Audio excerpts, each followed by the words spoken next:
Hey! So you might be asking yourself, why am I making this video? Well, my sister is in the middle of her college application process, and I'm really proud of her for working so hard and taking the next step in her journey of life. And I wanted to make this video because it had me reminiscing on my own college experience and my application process. I did not expect to get in everywhere that I did, and I really want to help people who are going through it. And I hope one day, if you're acting, I hope one day that I get to see you in LA.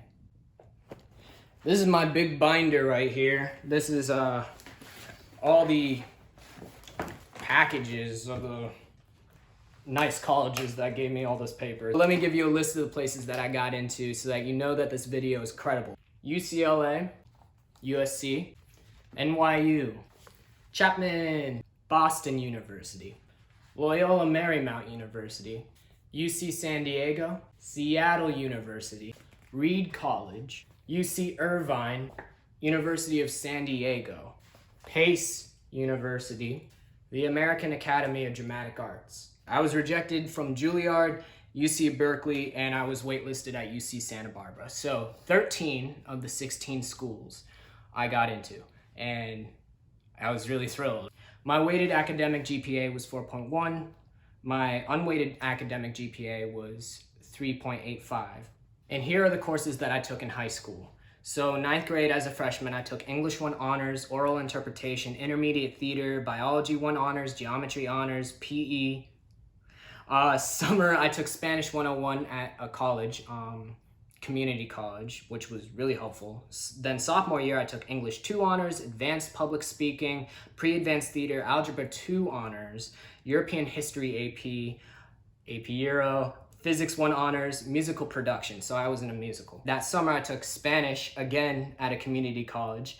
And then my junior year, I took English 3 AP, advanced debate, advanced theater, Spanish 3 regular, pre-calculus honors, chemistry 1 honors, US history regular, musical production. So I was in another musical. Oh yeah, summer I got into the UCLA summer acting program. So that might have helped me because I already had UC units. My senior year, I took PE2, chemistry AP, economics, government, English 4 AP, advanced public speaking, advanced theater, calculus AB, AP.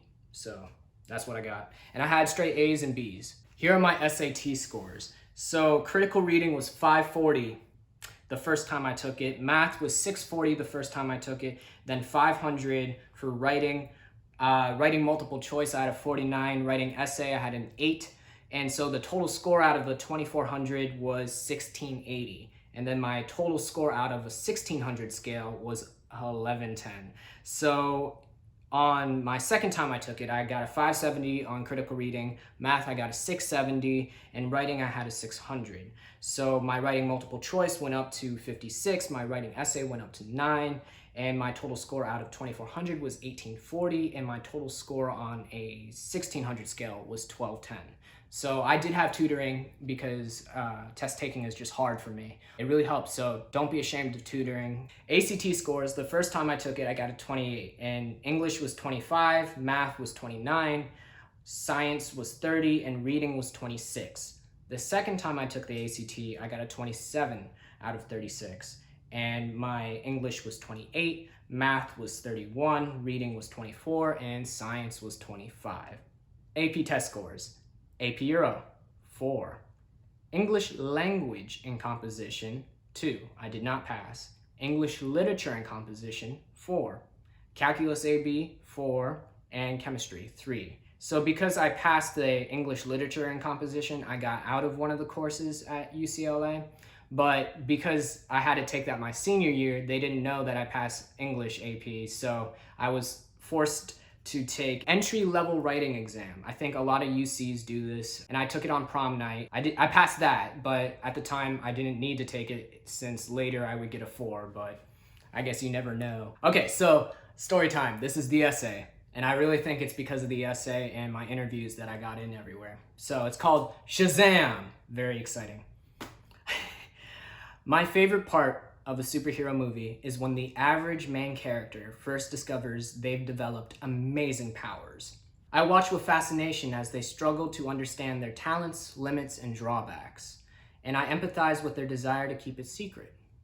Growing up in a science and biomedical household where my mother has a neurogenetics background and my father practices medicine and my younger MENSA sister hopes to pursue interstellar botany, now it's like, okay, so hang on. She isn't, she's pursuing directing, so big switch. But hopes to pursue interstellar botany, I found myself heavily involved in science from an early age. I was a robotics champion and had a provisional patent for my high-tech firefighter helmet by the time I was 9. So when the applause I got from playing Rip Van Winkle in my elementary school play altered my genetic code, I told no one. In my family, acting was a hobby, not a career path. Like Peter Parker, I did not reveal my new powers, the ability to become someone else on stage. Instead, I vowed to explore my developing skills in silence. If my formative years in science taught me anything, it was to observe, hypothesize, test, and conclude. In middle school, I approached my mutant abilities in much the same way. I participated in my drama elective, watched those around me critically, took notes, and mimicked the character traits I observed. I dressed the part of the recluse, the nerd, the jock, and the goth, and phased invisibly from one clique to the next. Not yet ready to show my real identity, I considered each day an audition and the world my stage. In high school, my meticulously developed characters collided with reality. Here, social membership depended on reputations, class choices, and extracurricular activities. Refusing to be a typecast, I struggled through freshman year and wanted nothing more than to keep my head down and get good grades. Then in sophomore year, I was invited to play Willie Lopez in my school's production of Ghost the Musical. Entering rehearsal mid-season, Clark Kent thrust into an environment of superheroes, each of whom had already saved the world dozens of times, with no way to prove that I once knew how to fly. I endeavored to integrate myself and follow the inside jokes, but I was a normal until proven otherwise. Recalling the joy and pride I'd felt when I last used my chameleon powers and armed with several non-lyrical lines, 20 minutes of stage combat, and my drama teacher's inspiring guidance, I poured my heart into my performance and was nominated for Best Supporting Actor by the National Youth Arts Organization. More important than this, my parents saw the elation I felt on stage, the determined actor beneath the studious boy, and the thespian I feared they would never understand. They told me they were happy to support my dream. With the kryptonite door blown away, I felt I could now fully explore my passion. I won a Buckingham Scholarship from the Shakespeare Society and performed Shakespeare sonnets at the Old Globe. I put on a one-person show at the San Diego Fringe Festival, garnered lead roles in drama, earned elite rankings in speech and debate, and founded a spoken word poetry club. I advocated creativity and education in a TEDx talk and was invited to speak at the San Diego Commission for the Arts and Culture meeting and wore my actor cape with pride. Professor Xavier's School for Mutants served as a second home for students with special powers, champions who wanted to use their skills to make the world a better place. I know what it is like to be Bruce Wayne, Clark Kent, and Peter Parker, and I look forward to a future where I can say SHAZAM along with a family of superheroes. So that's my essay. It took a long time to write, but I think the metaphor, having a secret identity and then becoming a superhero when you explore your passion, my passion being acting, was a pretty solid metaphor.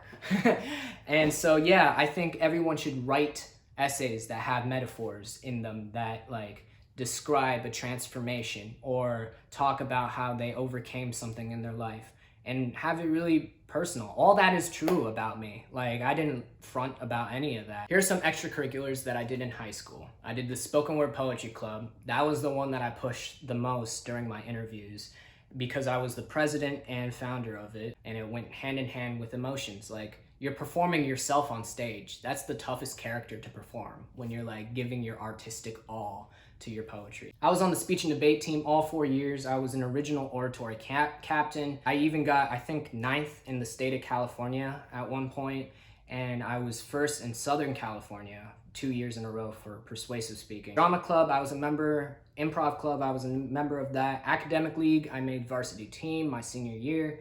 I was not very good at it, but I had a lot of fun, and that's what really counts. Also a member of mock trial. 4 societies. I was in the Thespian Society, National Honor Society, National Society of High School Scholars, Society, California Scholarship Federation. Here are some extracurricular activities that I did in community. I had founded Inverse, the San Diego Poetry Youth Collaborative. I was the leadership chair and founder of that. And basically what that was we got people from all over the region who were heads of spoken word poetry clubs in their schools to come together, and we would talk about plans for our students, spreading poetry in the community. We go to open mics together. The San Diego Commission for the Arts and Culture, I was an advocate for that. San Diego Shakespeare Society. I was also a part of the Carlsbad Educational Foundation Leadership Council. I was a speaker with a TED Talk. I was the opening act in a spoken word poetry opera. That's crazy. And I was a speaker at the Old Globe Celebrity Sonnets. Actually, just reading all this, like, part of me just doesn't believe this. And then I did the summer conservatory at North Coast Repertory. And I also volunteered. I volunteered and I helped feed homeless people at a homeless shelter, and that was really rewarding. I did the Bread of Life Rescue Mission. I did Feeding America, San Diego Habitat for Humanity. I would also help people on marathons. I was the guy that would always give you water at the end of your marathon or during the checkpoint. Freshman year, I also did Chapman Field. Then I stopped because you have to dedicate like a lot to it, and people go to college for track and field, and I wanted to go for acting, so I had to I also did Kung Fu my middle school years, and I had to stop it in high school. I did Kung Fu 4 years. When applying to these schools for acting, you have to understand that there are different degrees for different colleges. There's a BA, which is a Bachelor of Arts degree, and there's a BFA, which is a Bachelor of Fine Arts. Here are the differences. A BA is more academic based, which means you'll probably end up doing a ton of GEs as well.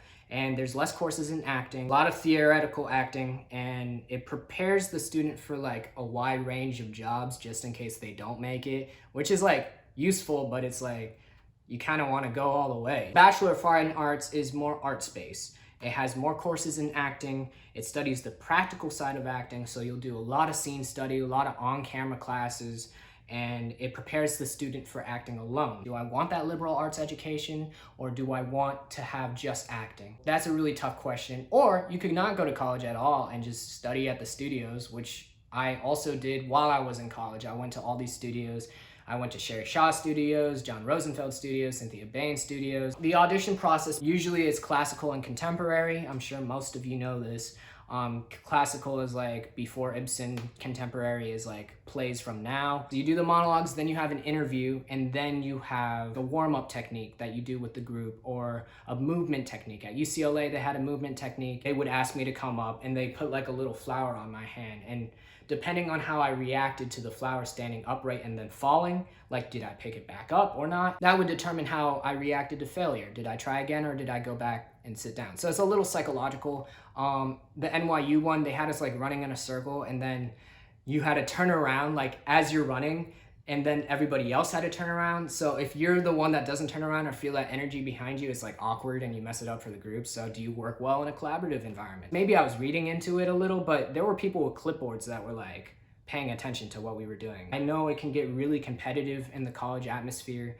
Just be nice, like literally be kind and show who you are. That's all they want, especially during the interview process. Like I totally flunked the interview process at UCLA. They were asking me like, okay, so aside from acting, what do you want to study? And I was like, poetry, like that'd be so fun. And they're like, no, academically. And I was like, arts is what I do. So I said chemistry, because I like chemistry.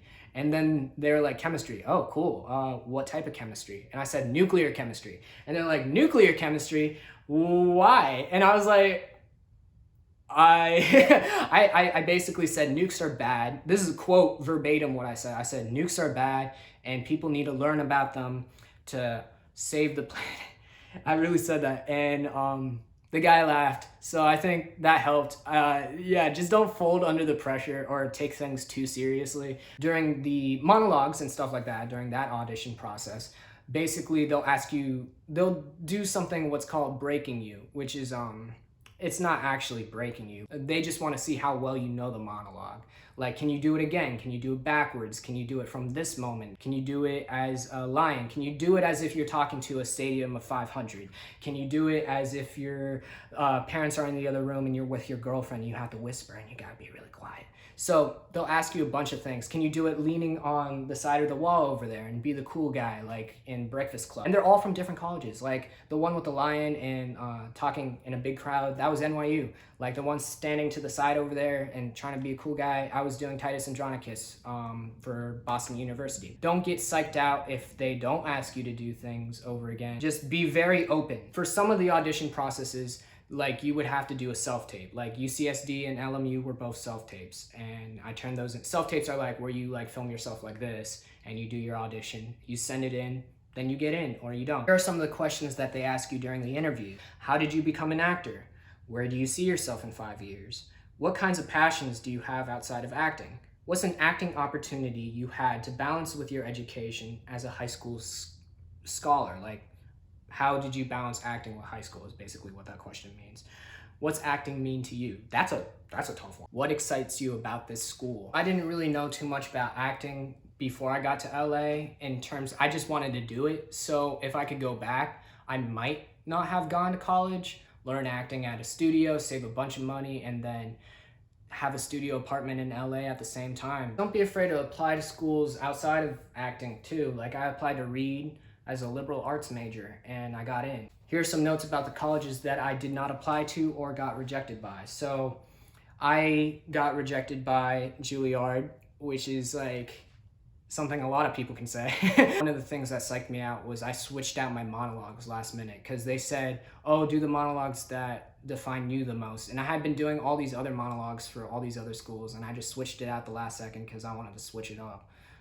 Why did I do that? I didn't get into UC Berkeley because I got in UCLA. The UC's talk, so you gotta also, like, if you don't get in one, just know that you probably could have gotten into the other, but they talk. I wanted to go to RADA or like apply to Lambda because Amelia Clark and Tom Hardy went there. There's a ton of European actors that just have American accents on screen and they look amazing and they sound amazing. And I was like, they must be putting something in the food over there. Do I want to be in LA where there's acting opportunities, or do I want to be in NYC where there's theater and Broadway opportunities? So I really hope you enjoyed the video. Congratulations to making it to the end. If you have any questions, feel free to DM me on Instagram. I take a lot of pride in the fact that I answered all the questions of the people who DM me on Instagram for my last video. So that was like a day in the life of a theater student. I might make a video that says, hey, this is the stereotypes of being at UCLA versus what's real at UCLA, or acting in the industry or trying to get into the industry. Might make those videos. Either way, do DM me and remember to like, subscribe, and tune in for the next video. I love you. Have fun in quarantine. And this is just so you know it's true. This is just because this is so you know it's true. Like I graduated at the age of 20, magna cum laude, UCLA. Like, that's crazy. Honestly, like, what the heck?